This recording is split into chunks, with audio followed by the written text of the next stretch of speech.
1 month from the primary, Jackson County Commissioner Doug Breidenthal is fighting to keep his seat in a re-election bid. At the same time, he's dealing with two investigations, one from the Oregon Department of Justice and the other from the Oregon Ethics Commission, for allegedly misusing public funds, conflict of public interest, and fraud. We invited the commissioner in for a no-holds-barred, long-form interview. Here it is in its entirety. All right, we're pleased to welcome in Commissioner Doug Breidenthal from Jackson County. Commissioner, thanks for being here. So you've had a few challenging months right now. How are you doing? We're doing wonderful. I mean, I'm really having a great time. I'm back in election cycle, and things are going well. Okay, and that's right, up for election in a month, so I imagine you're about quite busy. 45 days or so. Not that anyone's counting, yeah. All right, so we've got a lot to cover here today, and we're going to try and do our best to cover all of it, but you are being investigated right now by the Oregon Department of Justice and the Oregon Government Ethics Commission. And as I understand it, the DOJ part comes first. The Ethics Commission has kind of gone on the back burner, is that correct, as far as you know? I can't speak for either one of those organizations, but I can say that the Ethics Commission has basically suspended everything pending the outcome of the Department of Justice process. Okay. And the DOJ piece is actually twofold. Part of that is based on the complaint that the county filed, and then the second half of that is the piece that I immediately went to the sheriff when everything happened and asked the sheriff to file a complaint with the DOJ because I felt I was being coerced by the administrator. Okay, and I'm definitely going to ask you about that, but I want to lay the groundwork for some of this first. So this DOJ piece is more than just me being investigated. It's a bigger picture. So to just say it was just me, it's looking at a bigger process to my understanding. Right, I remember you telling me before that you went to Sheriff Corey Falls and asked for him to request an investigation, and I do have that as a question. We're going to get to that. One of the elements being looked at are contributions that you received in an Association of Oregon Counties, or AOC, account as you pursued office with the Western Interstates Region, or WIR. We're going to do a lot of that today, and later AOC. Now, the county auditor said these numbers were not disclosed to the county. $1,000 from Combined Transport, $1,000 from American Forest Resource Council, $1,000 from Douglas Timber Operators, another $1,000 from AOL Services, Inc., that's Associated Oregon Loggers, $2,000 from First Vote Political Action Committee, $1,000 from the Southern Oregon Timber Industries Association, and then $1,000 from Cow Creek Band of Umpqua Tribe of Indians, $750 from the Coquel Indian Tribe, $750 from Avista Corp., $500 from Rogue Valley Properties, and $500 from Murphy, a wood products company. Now, several of these organizations or companies have gone before you and the Jackson County Board of Commissioners. The Native American tribes, for example, are arguing over whether a casino should be built here in Medford, an Indian casino. Others, like Murphy, are in forest products and would like to certainly see increased logging in Oregon's forests. Is that not a conflict of interest when you're getting money from these organizations that are going before you and asking for your vote, if you will? First of all, let's address the Coquel that you were referring to. Okay, yeah. The county has no influence over the outcome of that. That's all done at the federal side with the Bureau of Indian Affairs. So the county doesn't decide if that's going to happen or not. That's true, but didn't the county write a letter to the Bureau of Indian Affairs expressing an opinion on the matter? That letter was expressed prior to this election. Prior to, yes. Prior to the money, which election are you referring to? You're referring to the Western Interstate Region, National Association of Counties, Western Interstate Region, because that's what this whole thing was about. People contributed for me to be able to run for a national office to the National Association, Western Interstate Region, representing 15 states, 551 counties. This is the strongest organization for the Western United States. It's likened to the Western Governors Association. Okay. And in fact, I'll be expected to go to meetings with the Western Governors Association and meet with them on Western issues when I assume the presidency in May. So the contributions that you're referring to are normal contributions into an election process. Now, the account was the Association of Oregon Counties. That was their account. Those contributions were made into that account, and I was able to use that account by way of the Association of Oregon Counties to be able to pay for that campaign. So I didn't write the checks, the association did. I personally didn't receive the checks, the association did. Right, I understand that the differences between the accounts and your office and running for commissioner, it's not these types of accounts. So, but is the money in these accounts does not benefit you? You don't believe? What you're referring to is basically saying, are these people going to receive special interest or anything special because of they contributed? I personally, every case that's before me as a commissioner, I weigh it on the merits of that particular case. Just because somebody contributed to me doesn't say that I give them special privilege. Every commissioner, every elected official receives campaign contributions in every campaign they go before. If I look at the C&Es from other sitting commissioners right now, they receive campaign contributions from people who come before the county. So that would be the same as asking them, hey, so-and-so gave, or well, let's just use you, so to keep the public, Craig Smullen gave Commissioner X money to be able to run to become a commissioner. And I see that in the Oregon Secretary of State filings, because it's all public disclosure. So does that mean when Craig goes in front of the county for a land use deal, does that mean Commissioner X is going to give Craig special interest? No, that's not the case. They're expected to see the case on its own merits. But the auditor, excuse me, Eric Spivak, said that these numbers were not disclosed to the county. Actually, that's not true. They were. These numbers, this was not a county account. Understood. This is an Association of Oregon Counties account. So should the county not be aware, though, if you, the county was aware in spring of 2014, and that's kind of the funny part about this whole thing.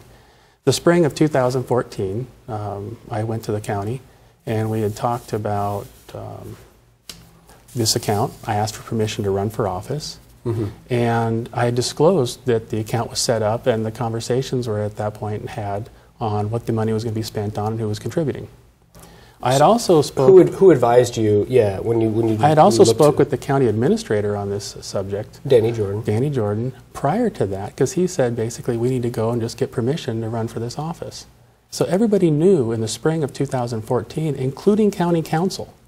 And did you get that permission? Yes, I got that permission, including county council and the administrator in the spring of 2014 knew of the account, knew that the money was being distributed to the account, and knew that expenditures were coming out of the account. Why these individuals, now granted, the county council has shifted or changed since then. We now have a new county council because our old council retired. But why the administrator and the current council didn't go back and look at the notes, is my guess, is why that they said that they just learned of these things blows my mind. I don't understand that. Because frankly, in 2014 in the spring, they knew of it, they understood it, and they helped me do it. And they recommended how and where to do it. So in a statement, you said that Danny Jordan, the county administrator, directed staff to file this complaint. Why would he do that? I could not understand that at all. At the time, I believed that the administrator had directed staff to go ahead and file the complaint. And even today, things don't quite line up for me completely. If everybody knew about this in 2014, and I had gone to everybody to vet this out at the county level, and everybody knew that it was going to be an AOC account, that the county would not have this money, because it was private contributions to run for a national office. With that being said, why was this complaint all of a sudden recognized 2 to 3 weeks after I filed for re-election? All of a sudden everybody goes, oh, we didn't know anything about this. That's the first time I've heard you mention that re-election. When I had filed for my re-election, and then just a couple weeks later, all of a sudden this complaint and everything just blows up. I don't understand the timing of it. It seems coincidental at best. And I should say, when I mentioned that you said Danny Jordan, you believe that he's perhaps behind this, that the county auditor, Eric Spivak, says he and he alone filed this complaint. He wasn't directed to do so. Well, here's an example. Here's kind of where I still believe that this is more than just the auditor. If the auditor was acting alone, the auditor would be held accountable appropriately when the mistakes were made or inaccuracies. Now, the auditor made mistakes in his audit. The paper reported on basically what the auditor had written. Mail Tribune? Correct. The Mail Tribune had written articles based on what the auditor had written. As we all have. Right. The problem is the auditor was incorrect with some of his information. When I read some of the Mail Tribune articles, I said, this isn't true. I'm not being investigated for $73,000 worth of travel by the Ethics Commission or Department of Justice. This is ludicrous. And then I looked at further things and I said, you don't even have travel dates right. You're saying I did this or did this. This is all inaccurate. And then the Tribune basically said, well, this is basically what the auditor told us. So I had to go back to the county. I had to go to and pull the records and provide those records to the auditor to show that the mistakes were made. And then at that point he admitted to those mistakes and had written some information to try to counter that, but really the Tribune has really not covered it to the extent in which it should be covered. So this is a good opportunity to talk about that. The other part that really blows my mind here is that if the auditor is acting independently, every time I do anything with my campaign, this has all come out while I'm running for office. My press releases are coming out from my personal emails or my campaign emails. I say personal because that's the way it's being reported in the press. But I get information out from my campaign. My press statements are from that same personal email side and the campaign side.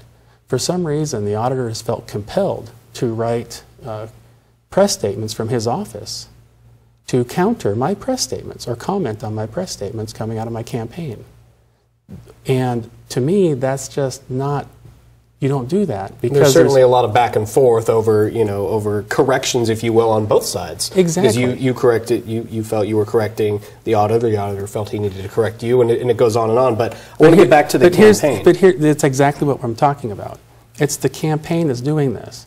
Now, under Oregon Secretary of State law, public employees are not allowed to participate or actively participate in any campaign. So if the auditor is going and trying to correct or dissociate or do something or say anything while he's in official capacity working for the county on official county letterhead with his title on it, and he's making these statements while on the public dime, that sort of, in my opinion, violates some Secretary of State laws.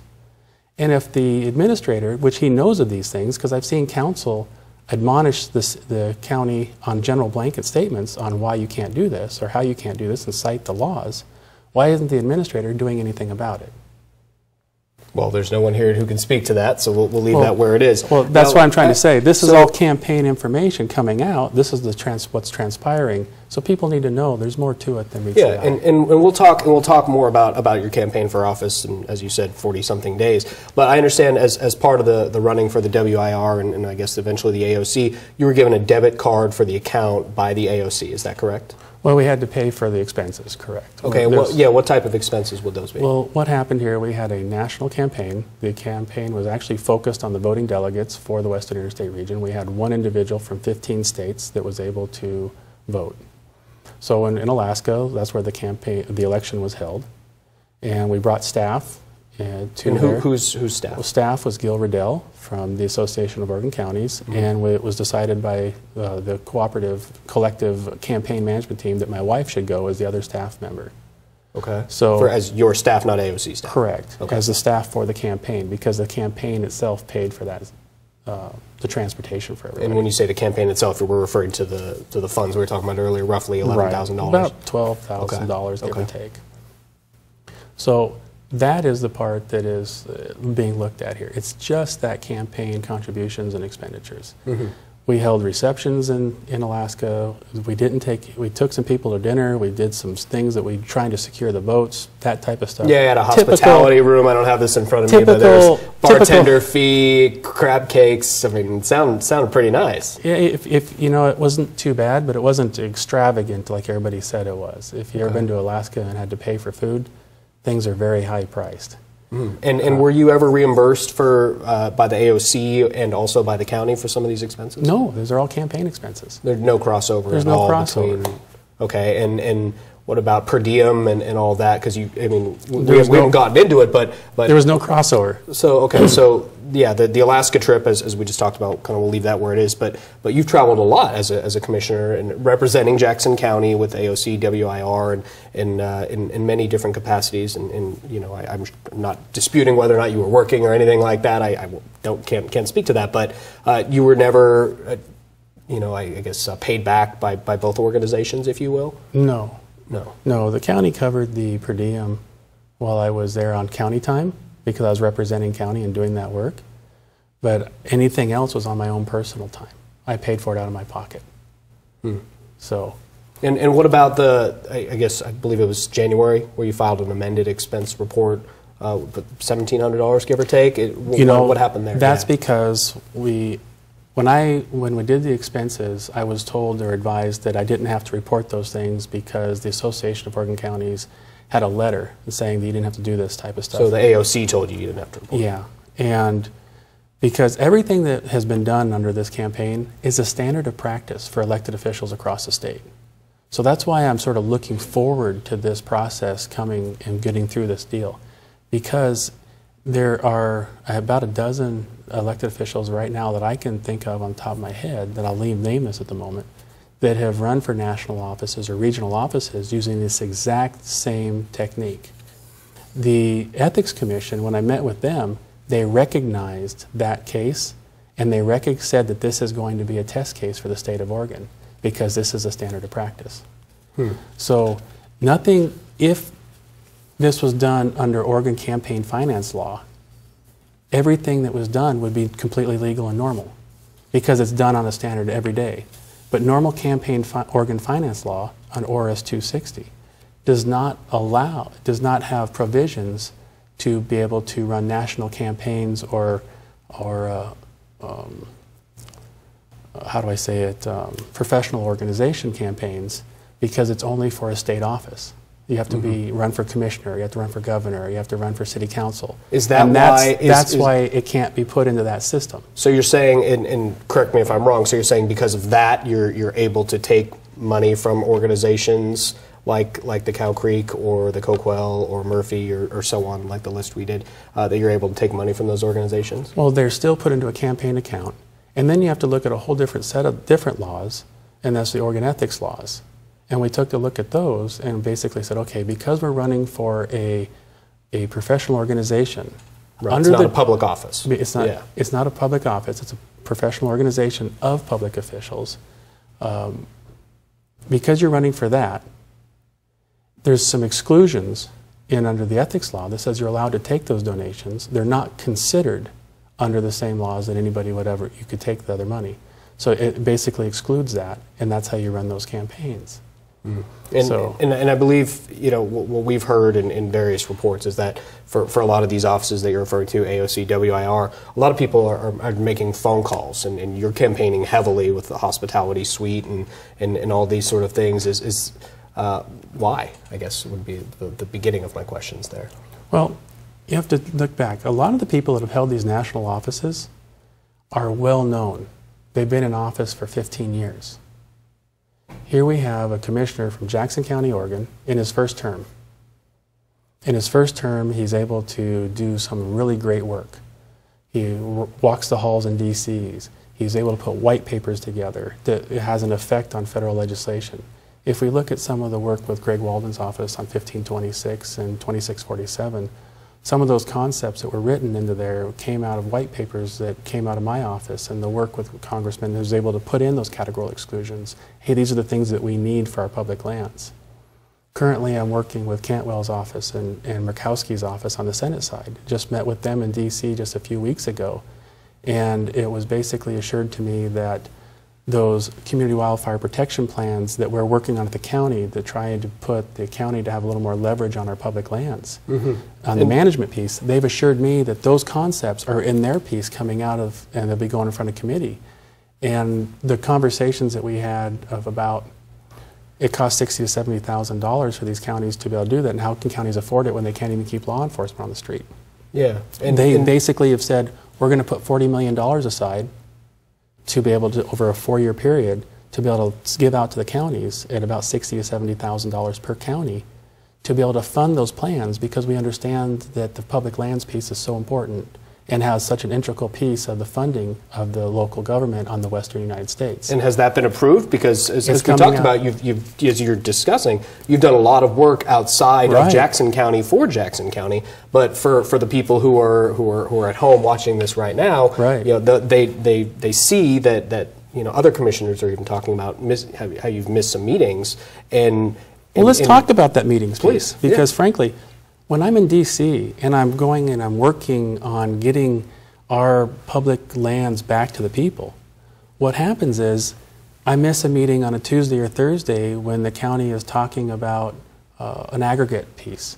I do a good job of working with staff to make sure if there's something important on that schedule, that I'm there for it. Or if there's a major conflict, we'll adjust the schedules or the meeting schedules. But the people need to know the Jackson County Commissioners work and meet 150 days a year in formal meetings. It's a highly paid position. There's a lot of responsibility, of course. We are in a formal meeting Tuesday, Wednesday, and Thursday of every week. That's just the public meetings that we do for Jackson County. So when you take a vacation for a week, that's 3 meetings that you're going to miss. Personally, as a commissioner over the last few years, I served on the Oregon, California Public Lands Board, the ONC Board. I still have the privilege of working with the Chief Justice, determining on the courthouse facility task force on which courthouse facilities within the state of Oregon get funded to be built and which ones need to repair. Working on bringing money back to Jackson County right now as we speak from that task force. The Oregon Liquor Control Commission Rules Advisory Committee, the RAC, for marijuana rules implementation. And now that's a 3-year process. I mean, not with just the OLCC, but let's talk about marijuana for a piece and the work we've done there. For the last 3 years, I have had the opportunity to travel and meet with the commissioners from Colorado and Washington, Hawaii, these other areas that have major issues with the legalization of marijuana, and basically getting a complete concept. I've met with county councils from Colorado. How does your ordinance look like? How is it structured? What works, what doesn't work? I met with him in Ashland, actually. He traveled here. So it's not just me traveling there, it's others traveling here also. Yeah, and on the marijuana piece, just to be able to toot the Jackson County's horn, we just got confirmation from Legislative Council from the state of Oregon with all the controversy that Jackson County is the only county really that got the ordinance right. We followed the law because it's the work we did and the time we put into it and getting everything brought forward. Certainly glad to hear that. So with all this travel, with this ongoing investigations, since there are 2 of them, how is your relationship with your fellow commissioners, Rick Dyer and Colleen Roberts? It was a couple months ago you were stripped of your chairmanship, and as a result of these investigations ongoing. Well, the chairmanship stripping, I think, was a miscommunication a little bit. They were under the impression of certain things, may or may not be the case to the day. I really don't know. I was not privileged to the conversations between them and the administrator because that happened behind closed doors. When I pressed on and asked the question, how much communication have you had with the administrator on this subject? The response I got was, we've had so many meetings, I can't count them. You all have many meetings with the administrator. Well, no, they were individually. Well, I understand that's what you're saying, but I mean, commissioners meet with the administrator often, is that true? Part of the piece that they had actually cited as to why was that I had sent out information to their personal email addresses. And that, to me, was part of my campaign piece. My campaign sending out information, they were saying, we want you to send it from your official site. Well, I'm not going to send it from my official government county site because that's not proper. If I'm running for office, it should come from my campaign. So I have 2 new commissioners that are brand new, a year old, just a little less at the time, and they're working their way through. I mean, they're literally trying to do the best job they can. They're drinking from a fire hydrant as they're learning how to do the job, and they're coming along. Commissioner Dyer made a wonderful statement to me the other day. He's been really critical on my work with China. I have some friends in the Chinese embassy that I built relationships with over the years. And I've been criticized a little bit because I've advocated that we should spend some time with the Chinese embassy and the Chinese consulate down in San Francisco, because there's a lot of investors in China that want to come invest in American business and American properties, not necessarily be the owner or be the contractor or anything else. They just want to be the money backing it. So it gives American companies a leg up because sometimes it's hard for American companies to get funding. What was his criticism? Well, it's Chinese. I don't see a need for it. It's money we don't need to spend. Well, what I was able to accomplish without going out and spending a lot of county time and resources is for the Association of Oregon Counties to finally get together with the Chinese delegates. And we got this whole consortium put together, had a bunch of meetings up in Salem, And we finally got some documents that allows counties to work with China directly on some of these economic interest pieces. We've been very hard trying to get a destination resort here in Jackson County for many years. We have some investors in China potentially that are looking to do such a thing. So we were able to get our local landowners and local business owners to start meeting with those Chinese people to be able to invest in this process, so that there's hope to get that piece done now. And what about Commissioner Dyer's comment that was so wonderful, he goes, I understand what you're working on now. I no longer have that same criticism that I did once before. So difference of opinion, difference and of you're opinion, feeling better about because that now. once he understands the process and where it is, and you're not drinking from the fire hose and just what it's like to be a commissioner, you understand where the process is and how it's really benefiting the people of Jackson County. And how about the relationship between you and Danny Jordan, the administrator? What is that like today? Well, the administrator, we work well together. You know, there's stress in the office, sure. I still felt I was being coerced by the administrator in this process. Like I said, I went to the sheriff immediately when I was told to turn myself in for these activities with this campaign, and I felt I was betrayed. And the activities you're talking about are the campaign activities and the account. The stuff I really felt I was betrayed in that process, because I worked very closely with him in the spring of 2014 and to be able to do this, and he encouraged me to run for this office, encouraged me because of the power that this office really holds. And then for him to say he had no knowledge of it and to threaten me and basically say, if you don't turn yourself in for this, we're going to do it. He flat told me that.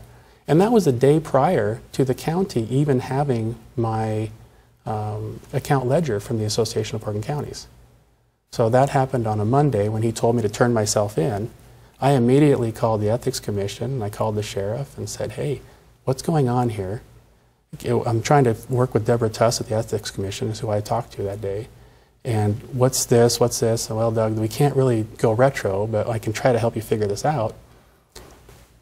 Called the Association of Oregon Counties, say, get the accounts to the county, don't hold back. I mean, this is public record anyway. We didn't do anything wrong here. Let's just get them the information. The auditor got the information at like 9 o'clock in the morning, give or take, and by 3 o'clock, the Ethics Commission is responding back to me saying they received the complaint. So in 6 hours, essentially, from receiving this, they had this complaint written, which is just a weird timeline. I don't see how you can really study a complaint or understand what you're doing in that complaint in such a short 24-hour, less than 24-hour, 6-hour period, really. I imagine it's hard to work with someone who you clearly feel Danny has betrayed you. At this point in time, the right way of phrasing it? That's how you feel? I think that's the best way to say it, because he encouraged me to go down this path, and I felt like I was being set up to this moment, because he had full knowledge and he knew of everything, but yet claimed he just found out about it and asked, and it just really blew my mind.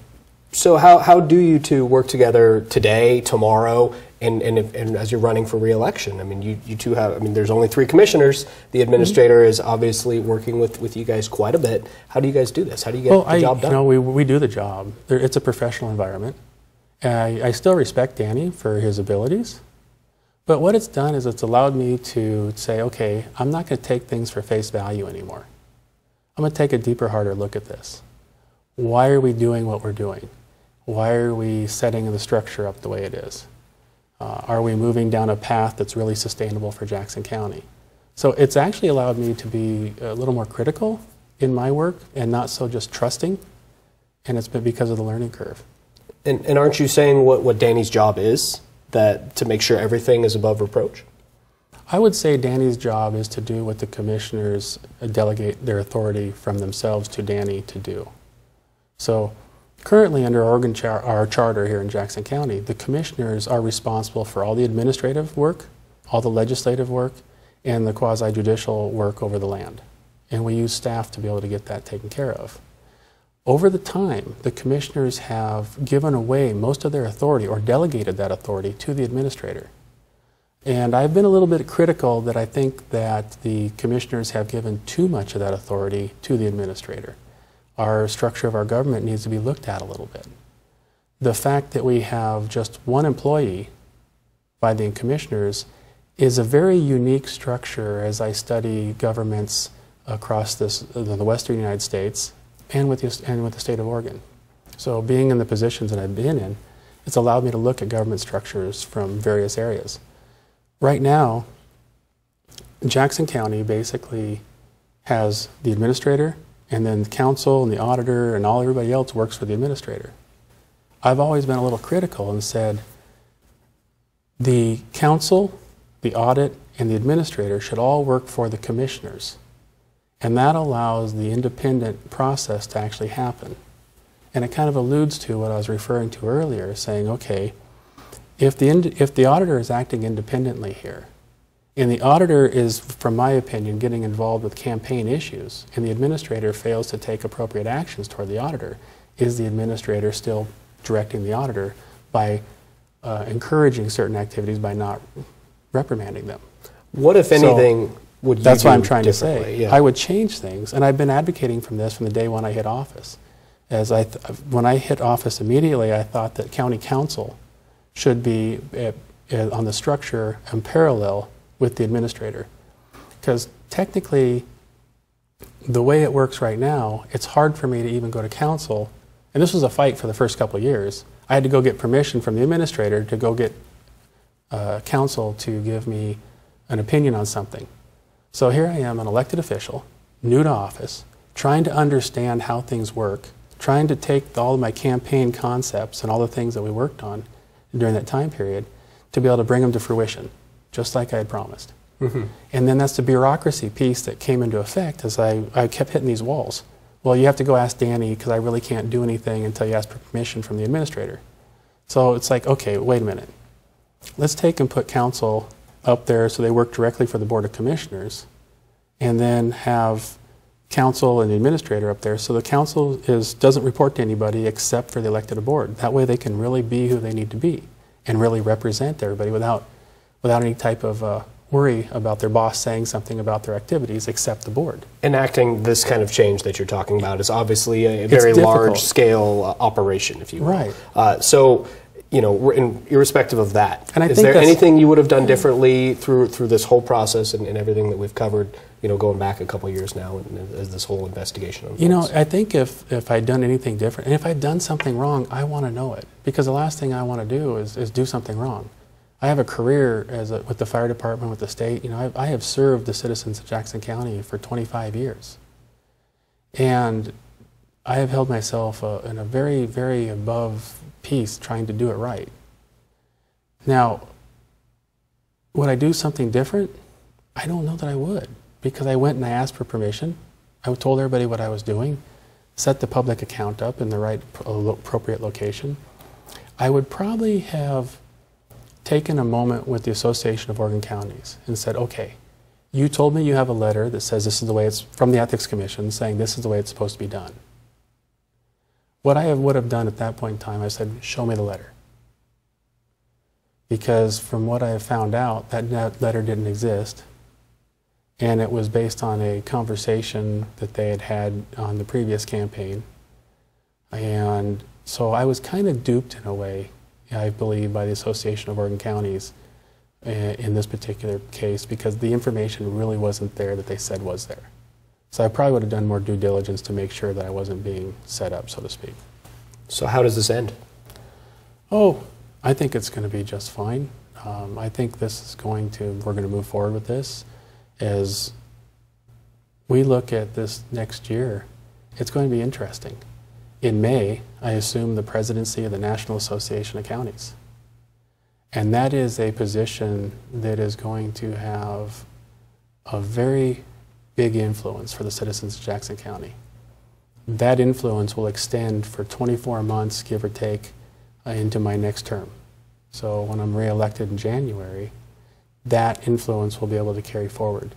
It not only has the influence in the state of Oregon, but on the national side. Because like I said, you represent 15 states and 551 counties. If we're really looking for reform on our public lands, you need somebody in that position that understands it. Is that a position you can hold irrespective of whether you're a Jackson County Commissioner or not? Because you're running for re-election here at the same time, 40-something days. You have to be an elected official to maintain that office. So we would lose that if that went away. And you have these two investigations hanging over you, if you will, for lack of a better word. But does that concern you? Because does it sound like we're going to get? Do you feel like we're going to get a resolution from the ODOJ and the Ethics Commission before May? Oh, before May? No, I doubt if anything like that would happen before May.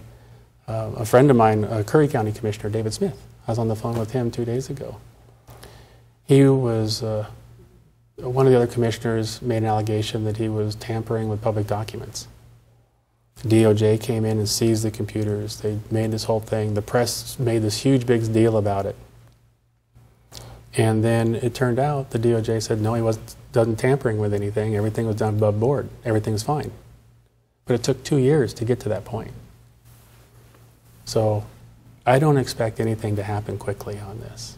But I've talked to a lot of attorneys, I've talked to a lot of people, they've reviewed the whole process and basically said, Doug, you haven't really done anything here. This is crazy. We don't understand why this complaint was even filed. So I have one attorney basically say, yeah, let's go ahead and bring this to court. This would almost be fun because all these different things can get to come out that can only come out in that venue that you can't do in a public arena, but we can do it in courtroom. Is that something you would consider, depending on what happens in next month's election? You know, depending, yeah, very much so. Because I honestly believe this was a smear campaign tactic to be able to weaken me in this election process. The timing of it, the fact that they had this information in spring of 2014, but waited until 2 weeks after I filed for election. And I also believe there are those that are on the Republican side and the Democratic side that are very entrenched with the way things are here in Jackson County, and they want to see things just continue on. I'm not one of the good old boys that just goes along with the status quo. And I shake things up, I ask questions, I want to change things so that we are moving forward. If I look at what we've done with marijuana here in Jackson County, the fact that we got our marijuana ordinance done, and so comprehensively, other counties are now looking at that and saying, this is what we want done. I was in Salem, I was in Portland, and one of the other members for the Deschutes County Marijuana Implementation Committee basically said, I have your ordinance in Jackson County, and we are advocating for what you did here in Deschutes County because we think it's the right thing to do. It's that good. You mentioned smear campaign. Who would be the designer of this so-called, or in your words, smear campaign? You know, I couldn't say who the designer is, but if you look at the bigger picture and anybody took a moment and sort of studied timelines and everything and how everything happens, I think they can come to their own conclusions on that. Is Danny Jordan part of that group? I wouldn't want to say one way or the other. Okay. Well, I appreciate you being here, Commissioner. Is there anything else you'd like to say? I just want to say one thing that it's important for everybody to know is that I have dedicated myself to Jackson County diligently in this office, and I have worked so hard to be able to position us in a way that we have the voice that I promised that I would bring to Jackson County if I was elected. And I want to continue that voice as we move forward. We're poised to move forward on a national basis. We've made a difference on land management, and I'm seeing the legislation coming out of Washington, D.C. that shows that we can make that difference. I'm seeing the legislation coming out of the state of Oregon that says we make that difference. And I'm seeing the legislation coming out of the local Jackson County when we bring it home and we enact everything. So we are working very diligently to be able to move forward on all the promises, or I am working diligently to move forward on the promises I made, and I'm going to keep those promises. With all that being said, that can't happen from just sitting behind a desk.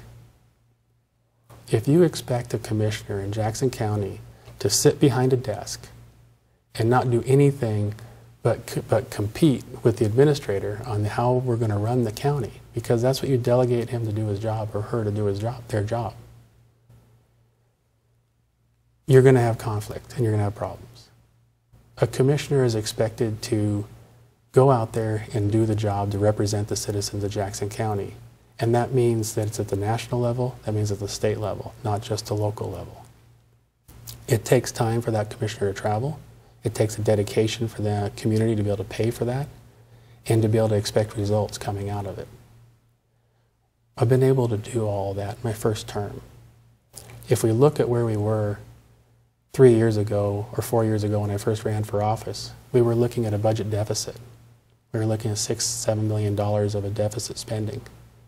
In 3 years, we have turned Jackson County around from having deficit budgets to having a surplus budget going into this next budget cycle.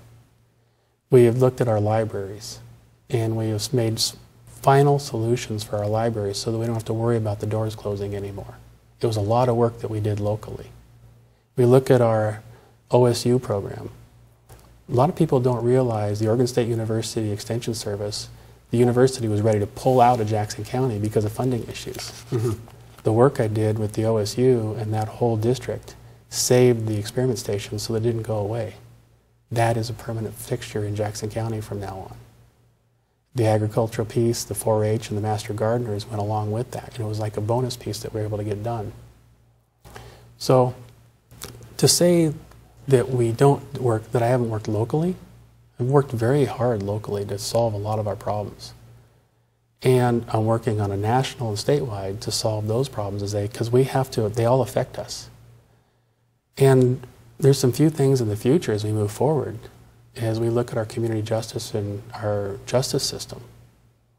We're going to have to solve those issues also. We have court cases right now that basically say that we can ask for 2 more judges, and Jackson County is going forward and asking for 2 new judges for the state of Oregon. It probably won't happen this next biennium, maybe the biennium following, maybe the next one. So anywhere from 4 to 6 years. What that means is Jackson County is going to have to build 2 new courtrooms. So how do we deal with that? Do we add on to our existing justice building? Okay. And then the effect is, how does it work with the jail? So we have to take and look at that and say, this is where we're going in the future. These are our problems, and this is what the community needs to know. These are issues that we're dealing with in the future. This is what we've done to correct and stabilize things in the past, and we need to look in the future. And I'm still that right person to move forward with that. Thank you, Commissioner, for being here. Appreciate it. Thank you very much.